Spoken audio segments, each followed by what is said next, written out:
There are 4,218 PS2 games, and I'm beating every one of them. I've got to own the game because I'm playing everything on the original hardware, but I've beefed it up with a RetroTink 5X, some component cables, and more to come soon. Can I do this before I die of old age? I hope so. Tekken Tag Tournament was developed by Namco and released in the US October of 2000. Originally an arcade game, it was later adapted to the PS2 and then the PS3 as an HD version. This game is not canon to the story of Tekken, being more of a greatest hits just for fun game that includes many fan favorites with little to no story. Standing at an 85 out of 100 on Metacritic, can I beat this non-standard Tekken fighting game? I'll say this every time I play a fighting game, but I am not good at fighting games, by any means. I'm barely good enough to beat them, and that's good enough for me though. So please enjoy my barely beating Tekken Tag Tournament with 4 different sets of characters. The first set of characters I played were Armor King and Yoshimitsu's because I remember those from when I was younger, and the other 3 sets of characters were just picked by people in the stream who were viewing, and they were all really fun. I still enjoyed the game because it's still an interesting thing to try. I know that I've in the past tried fighting games seriously for a couple months in a row where I'd learn characters on a game like Blaze Blue. I just never got good enough. So this is all about fun for me. I am not good enough to actually gauge the game for a fighting genre. And a lot of people will be able to do that who like Tekken or fighting games in general. So you can tell me whether or not this is a good fighting game. But I can tell you from my experience that it was still kind of fun, even though I didn't know anything about it. I kept the difficulty at normal. Everything is pretty much default in the options menu, so that's a good thing to note. The only story mode for this game is arcade, and there aren't very many fights. There are about 7 to 8 fights in total, with a boss at the end who is supposed to be harder than everyone. And this is a tag tournament game where you have 2 characters that you can tag in and out. If any one of your characters loses all of their health, you are dead though. You lose completely. There is no second chance during the fight. It's not like another game where they call in your partner and then that's the last person to live. If any of them die, you lose. So you've got to switch back and forth between them. Now during this time, you'll have 2 health bars. The empty health bar is what you don't want, but there is a red and a blue. The blue is your total health, and the red is your recoverable health. This is actually something that we see in lots of other games. When you switch your characters out, any red recoverable health begins to go up, and you can kind of, get a little extra health back. The AI does this all the time, and they're very good at it because I like to just push buttons. I don't necessarily pay attention to that stuff, so I just did what I could. But it is a good tactic to use when you're fighting in these battles because, like I said, you lose when one of your characters dies.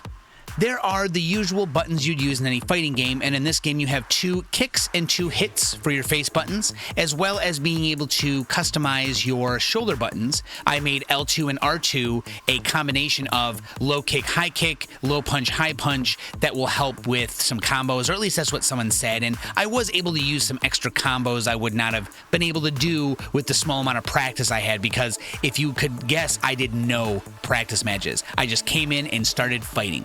Now you press R1 to switch between your characters, but as you can see here in this footage, I'm trying to do a switch tag throw where you press R1 and triangle. My controller was having some issues. We went in and we fixed it. I got it by just mashing around a little bit, and then the controller was working fine, but at first it wasn't. So you press triangle and R1 and you can switch throw someone. Your character comes in and helps. It's a little bit of a quicker way to switch in, and it's safer if you land the grab. Obviously they can't punish your switch during that grab, so that's kind of nice. Now the move list is very, very big, and I know that there are similarities between characters in ways like the left stick movement or the left D-pad movement, like your half circles and your quarter circles and your forward, back, whatever you need to do. A lot of characters share similar button presses, which will help you if you are going to get used to this type of game. However, I don't, so I know just enough to win, which is fine for me. But the move list is staggeringly large with lots to look at, and that's kind of nice. This game has a lot of characters from all over the Tekken universe at this point. I think that's what people are saying, which is kind of cool. You can unlock a lot of characters by winning matches with certain characters as your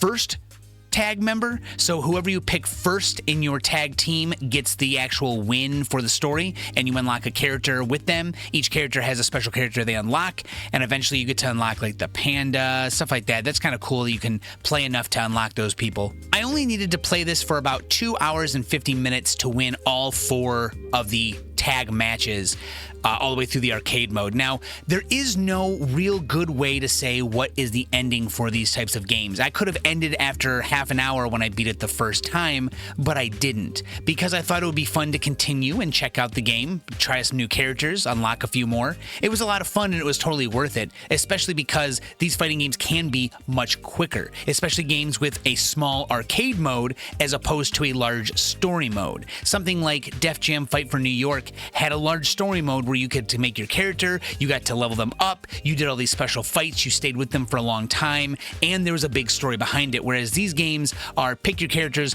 fight a bunch of people, unlock a character, and that's about it. It took around half an hour to an hour for each one, and I will do that for all the fighting games. If I can beat it quickly, I will do several characters. If I don't beat it quickly, I might just do one, all depending on exactly what happens. We'll choose during the actual stream what happens once we figure out how long it takes, but there's no reason to continuously fight with all the characters. I mean, the experience isn't really going to change that much. The only change is going to be maybe learning a little bit more about the game and unlocking a few extra characters. So I opted out of playing any more than I needed to.